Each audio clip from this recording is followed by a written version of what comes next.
Welcome to the Ottawa Business Journal's live broadcast of how to improve your virtual meetings. I'm Michael Curran from the Ottawa Business Journal. Thank you so much for joining us today. We've covered some great webinar topics over the past several weeks and months, but this is one I think we're all going to relate to. Over the past several months, we've been confined to our homes, and most of the interaction with our team and our clients has been through virtual meetings. And sometimes those virtual meetings are fine. They go fine. Sometimes they don't. Sometimes they're a little bit of a disaster. Think about audio breakups on calls, background noise, video call participants that are backlit by windows and hard to see. Here's the thing. Virtual meetings are here to stay, even when we return to the office. And too many professionals today are still making common mistakes. And those mistakes are having an impact in terms of the communications with staff and clients. They can lead to unprofessional personal branding. And all of that contributes to this new phrase we use, Zoom fatigue. So that's what we're exploring here today. And we've got a great expert lined up for you. Before I introduce him, though, I just want to deal with a few housekeeping notes. Just a reminder that we want to make this an interactive session. You can use the YouTube chat function on the right of your screen to ask questions. Those questions will be monitored by my colleague at the Ottawa Business Journal, Peter Kavesi. He'll pose those questions to today's expert at the end of the broadcast in about 25 minutes. Peter Kavesi will also be checking in with some poll results from advanced questions we were asking. So let's get down to introducing our guest. I find this to be a really interesting bio tidbit. Our guest today started down the path of being an audiovisual specialist when he attended a TV and broadcast program at Loyalist College almost 40 years ago. And ever since then, he's been at the forefront of audiovisual communications as it evolves and new innovations come online. For the past 18 years, he has led Ottawa-based Interactive Audiovisual. Let's check out this short video about that company. Interactive Audiovisual makes business communication easy and productive by providing turnkey video conferencing solutions, installation, and training, helping you upgrade your virtual meeting experience. So that is Interactive Audiovisual, and now let's meet its leader. Welcome, Ian Smith. Hi, how are you? There he is. Yeah. How are you doing today? Very good. It's beautiful and sunny, and people are talking about golfing. You've got a golf set over your left. You got a Darth Vader golf. Is that a golf thing going on? I got Darth Vader, and that's more of a Christmas thing, and Master Yoda on the other side. Well, may the force be with you. Yay. So listen, Ian, we have some good topics we're going to explore in depth, but I want to keep things a little bit high level as we kick things off. What is happening in your world of audiovisual since the pandemic took hold?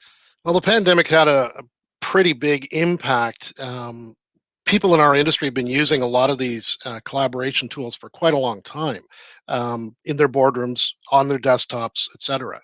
However, once the pandemic hit, it really accelerated the use of collaboration tools like Zoom, like Microsoft Teams, and so on.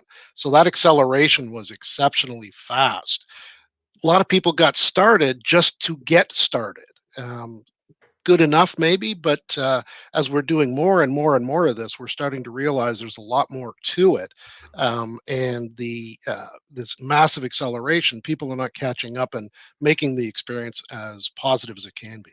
I love that point. You know, we all embraced makeshift solutions, but now we're a year into this, 13 months. So, yeah, you know, it isn't going away. We have to re-examine this stuff. So just before, again, we start off and get into the weeds on this, help us understand the difference between, you know, calling your IT department or even clicking Amazon to solve an audiovisual issue versus dealing with an audiovisual professional. Well, a company like Interactive, we tend to look at more of the holistic situation, and that can include the environment the people are in, the technology that they may use, or maybe the better choices that they should take, and also the workflow, how the people are using the solution. And that's probably the single most important part.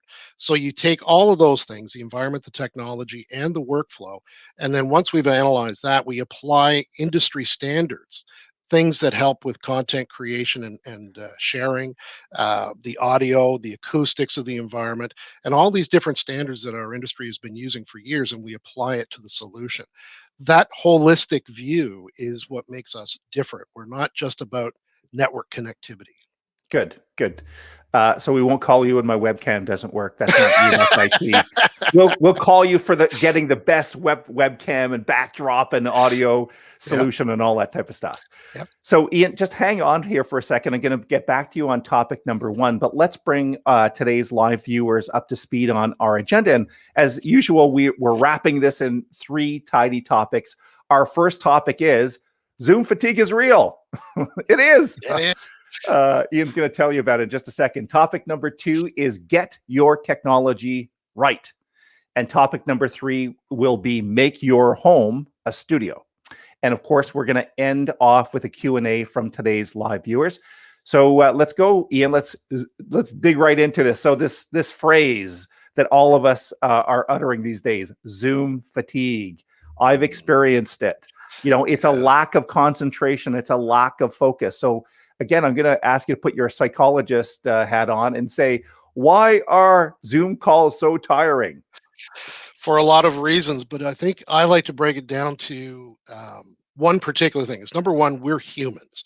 And as we evolved over millennia, our brain learned to take all our different senses and use those for sensing different things in all of our interactions.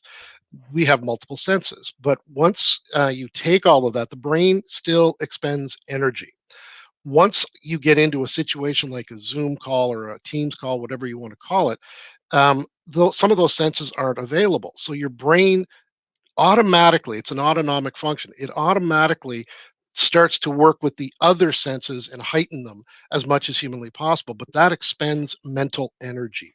And over time, that extra mental energy is draining. And over longer periods of time, not only is it draining, but it can also lead to mental health issues, which have been reported massive increases in that.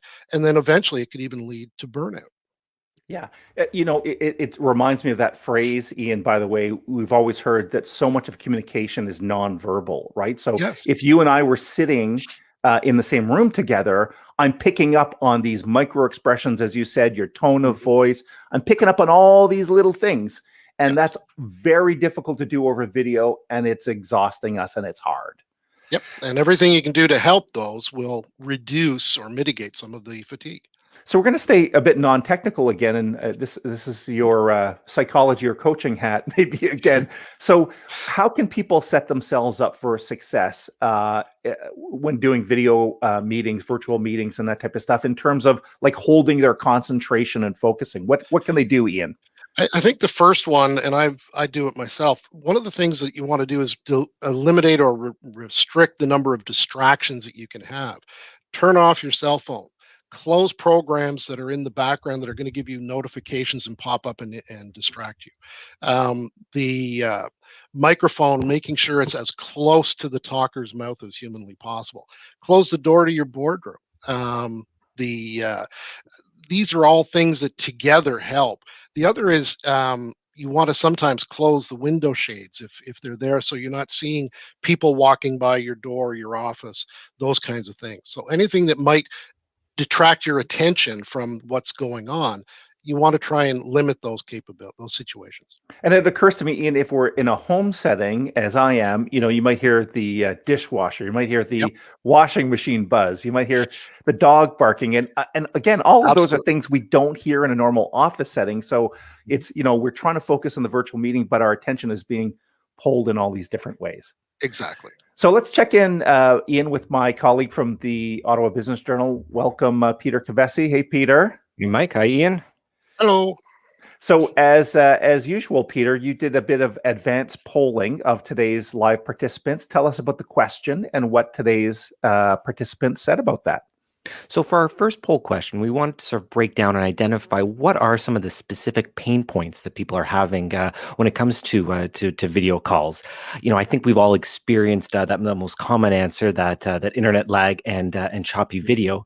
But Ian, I wanted to sort of get your thoughts on the second most popular response, that difficulty building a connection with the other person. I think think about it in a positive sense. We've all had that great feeling of when, we're in person meeting someone and we just click, right? We just build that connection. Why is it so much more challenging to do that in a virtual world? And do you have any strategies or tips for again, just making that connection with the person on the other end of the call? Well, I think there's a couple of different things, and it comes back to what I was talking about earlier, is that we as humans have evolved to be able to have our brain looks and listens, smells, touch, all that, uses all these senses when we're in person face to face, and we get all those micro expressions, all of that. It leads to trust, it leads to a rapport, all of those things. Technology is in between those, and it kind of makes it a little harder to get there. So the brain now has to focus more on trying to get the information that they need. So the technology that you use, if you use it well, will help to build more of that information and get those auditory and visual cues into your brain and help you get that rapport with the individuals that you may be talking to. That's a great way of thinking about the technology and the role that it plays in Mhm, these calls. mhm. I'm really excited to hear more about your take on technology in just a moment. But before we get there, I just want to remind our audience that we are using the chat window just below the video on YouTube. So please pose the questions that you have about holding virtual meetings in that Q&A box. Share your thoughts, share your experiences, because we'll be posing some of those questions to Ian at the end of the webinar. So Mike, back over to you.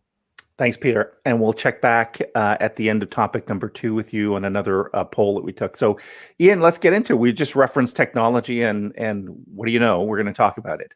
So, when I think of the pandemic, right, it was sudden, it was unexpected, Ian. So we all did, as referenced before, we all found makeshift solutions for virtual meetings. But now, as we said, we're 13 months into this. We need to reconsider what we're doing to have better virtual meetings. So Ian, I wanted to start off by asking you, all of our computers, or most of our computers, at least if they're laptops, have built-in cameras, built-in microphones, built-in speakers. So where do we start with evaluating your current equipment? Give us some advice on that, Ian. Well, typically the built-in microphones, built-in cameras, and speakers are really designed for very generic applications, very generic occasional use kind of things. Some laptops, the camera is at the top of the laptop, and others it's at the bottom. So the other thing is that based on price, they're trying to, the manufacturer is trying to get inexpensive stuff into that computer. The other is that the software to manipulate it, to adjust it, is not always optimized. So really you want to think about peripheral devices, webcams, external microphones if you can. I know that you're using one, and then speakers, all of which can work with the software properly to ensure that the audio experience is stable and that the echo cancellation is activated and working well. And that way you can balance your audio and your microphone levels the right way and still get a stable communication. Audio is crucial. So. Yeah. Hey, there's the segue. So I want to talk about built-in microphones and to get a little bit more into this, why they might not be good enough. Again, so if you've got a laptop 5 years old, the laptop is built, by the way, to do like 100 different things, right? Right. And one of them is a microphone. So tell us why that's not good enough. Well, it's not good enough for a variety of reasons, but number one, they're a very general device and they tend to pick up sound from everywhere. Trying to focus your brain again is try and get a microphone as close to the talker's mouth as humanly possible. I have a head-worn headphone and mic with a boom arm. You're using a dedicated microphone that's brought close to your mouth. These help to reduce the external noises from keyboards, from people walking in a hallway beside you, whatever the case might be. So getting that microphone close to the talker's mouth makes a huge difference, and it gets rid of extraneous noises, even traffic maybe going by your window. So that's really crucial, and by doing that, your brain is able to hear more clearly what is being said, how the voice is going, and then it doesn't get as fatigued over time. Yeah. You know, the one thing about audio, and it's counterintuitive because we think we're having a virtual meeting. So we think, oh, it's visual. It's a virtual meeting. We both have a webcam. But you know what? It's As you know, Peter, audio is the basis of that meeting. It's not video. We started with telephones. Yes, Alexander Graham Bell. Yeah, but it is fundamental. You can have a meeting without video, but you try and do it without audio, not going to happen well. Yeah, Yep. it's such a good point, and again, it's counterintuitive. People don't think about it, but it starts with audio. But let's talk about video because this is a visual medium. So let's talk about webcams a minute. What should people be thinking about when it comes to a webcam? Well, number one is, well, there's a variety of things, but one of the things that's important is how tight of a shot do you want your camera to pick up? If you're working from home, you may not want all of your background visible or as obvious as possible. You can have very wide angle cameras, and they show everything and anything, including the dog or the cat jumping up on a couch behind you, whatever. So you want to think about what is it actually going to need to pick up. And in most cases, a very narrow field of view is a good camera because it really focuses the attention on the face or the head of the person talking. And by doing that, again, your brain reduces the amount of stress because it's not looking at the cat walking by and then distracting you. And these are very real things. I see them in meetings all the time. So by working on a camera that has the right perspective or field of vision is a big part of it. Wide field of visions, high numbers like 120 degrees, is going to show everything in your room. Now, if we're in a small meeting room and you've got 3 people around a table socially distanced, that might make sense. But if it's your home laptop and you're just in a very narrow area, try and get a camera that has a very narrow field of vision. Those are great points. Thanks for that, Ian. So let's bring Peter Cavesi back on screen for our second survey question. Peter, what was that question, and what did folks have to say about it? So our second poll question really is going to set up our third topic, all about room setups. So, of course, as you alluded at the beginning of the pandemic, all of us grabbed what we could from our offices and staked out whatever space we could find in our homes to get back to work. But what our poll results suggested is that a lot of people have been able to carve out a dedicated workspace in their home to do their work. Ian, I'm curious. Since the start of the pandemic, and in your experience, how have people made adjustments to or rethought their home office? How has that changed? Well, I think actually dedicating a space is the number one. The other thing is trying to optimize is something that people are starting to do more now. And we talked about cameras. So a good example of trying to improve that experience is trying to get the camera at your eye height, so that you look like you're looking at each other. When we're in a one-on-one conversation, I'm looking at your face and eyes, and you're looking at mine. And by having a dedicated space in your home and a proper peripheral camera, that helps improve that experience and make it more natural. That's a really good takeaway point. I know we're going to talk more about home office setups in just a moment, but before we do that, just a reminder to our audience: please share your comments, your questions for Ian in the chat window below the video. We'll be posing those to Ian at the end of the webinar. So, Mike, back over to you. Thanks, Peter. And again, we'll be checking in with kind of our live attendees' questions in about 5 minutes or so. So it's topic number 3, and as promised, it's room setup. So we talked about, Ian, Zoom fatigue.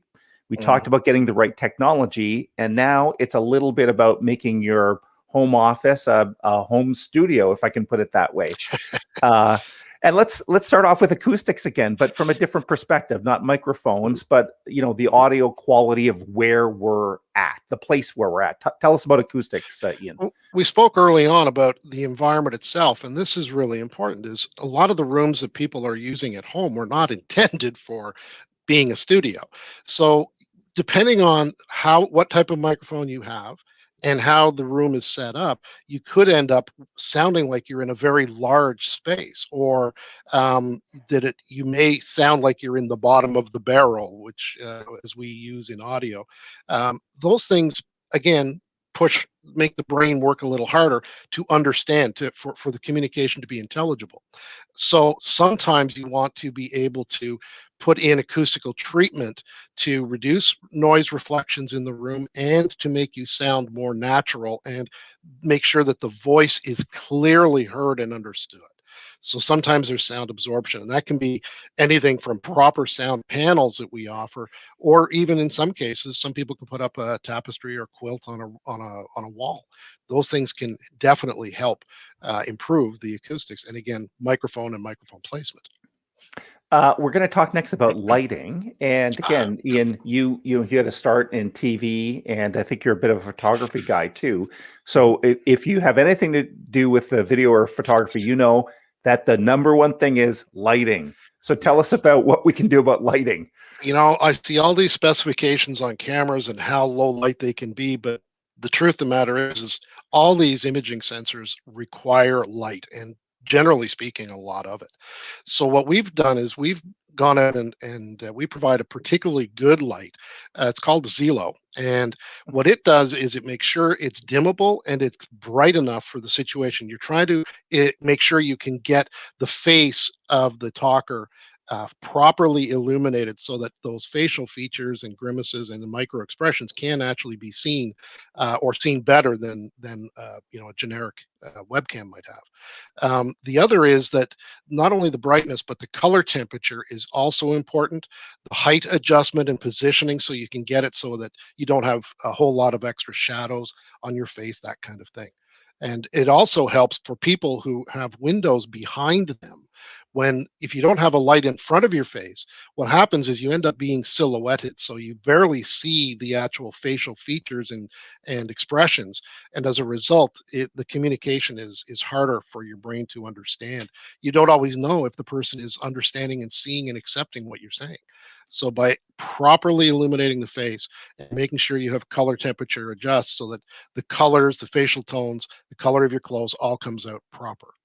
That is so true about people that are backlit, by the way. So, you can see someone who's completely in a shadow, and you're having a virtual meeting, and it goes back to what you're saying, all those nonverbal cues. It's like, I can't see how you're reacting to what I'm saying. Right, exactly. Very frustrating. Okay, we're going to talk about backdrops. You and I are both using one, but I want to show us a nifty trick there, Ian. Well, you guys really quite like this. So what is going on? I have a backdrop behind you. You can see part of my office there. And as a result, I can, with a remote control, I can actually bring it up or down and put it in place. Yeah. And now I have branding behind me. So, what I just noticed there, and it was so obvious, Ian, is that when you raised your backdrop, I started seeing, your bookshelf or whatever it was, your files and that. And immediately I'm like, oh, what's behind Ian? What's behind? Exactly. Like, forget about what Ian's saying. I'm curious about what the book is on the shelf. Exactly. Again, these comes back to these distractions. The other one, and this is maybe not the same for everybody, but one of the things that I find very distracting are what I call the halo effects for virtual backgrounds. People put a piece of software, a graphic, an image, and as their body moves and their head moves, all of a sudden you see these little halos around them moving, and people start to go, oh, wait a minute, I could start to see, a couch, or I could start to see a TV. And those things distract people, particularly me. So I find backdrops like this one are really, really good. The other type, though, is you can also have pop-up banners that are used even in regular advertising. These things help with your branding and help to maintain the focus of what you're looking at and not have other distractions popping up all the time. And those make it harder for your brain to concentrate. Good comments, Ian. By the way, I am not a cat, Ian. I am not a cat. People will get the joke there. Okay, so speaking with people with backdrops, Peter's got an extra wide one. Peter, you come back on screen now, and we're going to go to our Q&A session. Peter, you've been watching the YouTube chat. What are people asking Ian about? So first, actually, I just want to flag a comment that someone made. And Ian, I know you and I have talked about this before. Biggest pet peeve, halo effect. Ian, just take a moment. There you go. Tell me about what causes that and how that can be avoided. That's a computer technology. Some ways to avoid it are backdrops like what I have. The other is we can also do these. They're like a projection screen technology, but we can also make them as green screens. And then if you are doing a lot, you talked about turning your home into a studio. If you're doing that, you can have external software, plug your signals into through the software, and now you can put any backdrop you want, but you don't get the halo effect. So there are a variety of ways to do it, and green screening is one. There's a little more computer software that goes with it, but it can function quite well. Pop-ups like you have, Peter, are another. They're very simple, very easy, not obtrusive, and relatively inexpensive to get going with. So all of these things are just ways to eliminate those software virtual backdrops. And when that happens, when they're in there, the software on your computer just creates this halo because it's trying to, I call it quasi key in the information. So it's all doing a whole bunch of things at once, but it's just doing it well enough to get you by. But I find those halos personally very distracting. Mm-hmm. So the one of the first questions that popped up was about lighting, and if someone is ready to make that investment in a lighting to make sure that their property properly illuminated, Yeah. what advice do you give them as far as selecting a particular light? Lighting comes in all shapes, forms, and brands. How should an individual go about selecting the right one for their purposes? Well, let me tell you the story, how I went through. I bought off different online retailers all sorts of different types of solutions and tried them. Some of them, they have a suction cup and stick to your laptop, and then halfway through your conversation they pop and fall off and so on. So you want to look at, again, the environment like we talked about at the beginning. Where are you working? How are you working in a physical space? And find something that will sit there stable and won't fall over, won't go away. Make sure that it has dimming capability, not just simply on. Otherwise, you could look washed out, and your facial color and clothing colors will look silly. So make sure it's dimmable. Make sure it's height adjustable so you can position it over top of your monitor or beside your monitor, so that you get proper uniform illumination across your face. And the other one is color temperature. And this one is not as obvious to some people, but if you're in a room with fluorescent lighting, or you're in a room with light from outside coming in, those all have different color temperatures. And you want to try and get it so that the color temperature is natural. Your face tones look like they normally do. The clothing, if it's a red or whatever color, it's coming out the way it's supposed to. So these things, the height adjustability, the stable mounting, those kinds of things. Some people use very adjustable ring lights, and they kind of go around the camera, and the camera sort of comes through the middle. Those are very good if you can get them in the right position. Your camera wants to be at eye height, so therefore if you put a ring light around that, you might be covering up a whole bunch of your monitor. So you have to be careful about the physical positioning. Comes back to working with the environment that they're in. I wonder if I can ask you a question about tips for individuals who need to be on the move, moving around from place to place during their workday. To take me for an example, at the moment, I'm kind of locked in here, right? I've got my Right. microphone attached to my desk. I've got a lighting rig that doesn't move around easier. But it was just last week. I was on a call with someone, and he had to pull to the side of the road to take my call, and was had his phone up in front of his face. With schools closed, a lot of people have to vacate their home office at a moment's notice because it's been turned into a virtual classroom. For those types of individuals who might need to be moving from room to room or place to place, what advice do you have for them to make sure that they're looking and sounding their best? buy a whole bunch of different sets and then walk into the space.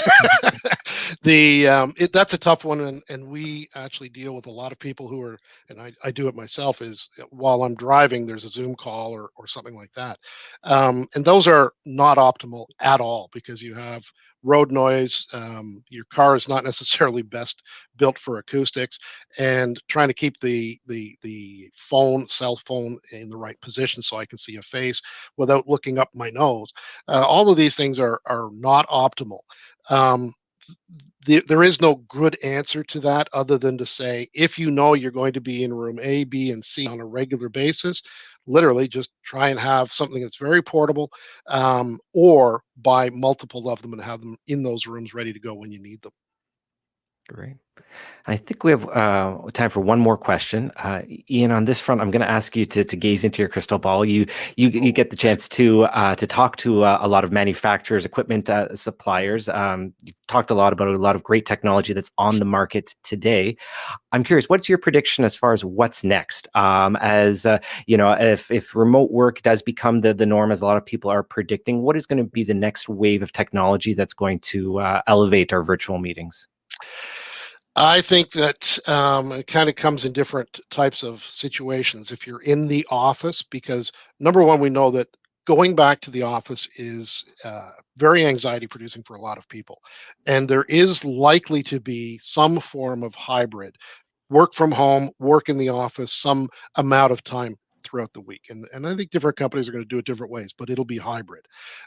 So I think that trying to get the user experience to be consistent is what we're going to focus on. And I think that a lot of the tools that we're going to see coming out will be to get started simpler, be able to get the meeting going and be a more consistent experience, starting, stopping, sharing, all of these different things, which the different platforms do things a little differently. And I think we'll see some commonality come out of that. That's the first part. But I think also connecting more of these components together so that they can be adjusted and optimized is what I think is going to come. And that's mostly in software. That's really, really encouraging, because if I ever have to spend more time trying to join a meeting than I actually do in the meeting, I think I'm going to lose it. So We've spent a lot of time for meeting spaces in the office doing touchless meeting spaces, doing voice command to walk in, start my meeting, stop my meeting, those kinds of things. Do it through touchless ways is something we've already been doing for the last while. And I think it will try and make that a simpler issue. For a long time, starting meetings could take anywhere from 5 to 8 minutes, which was wasted time.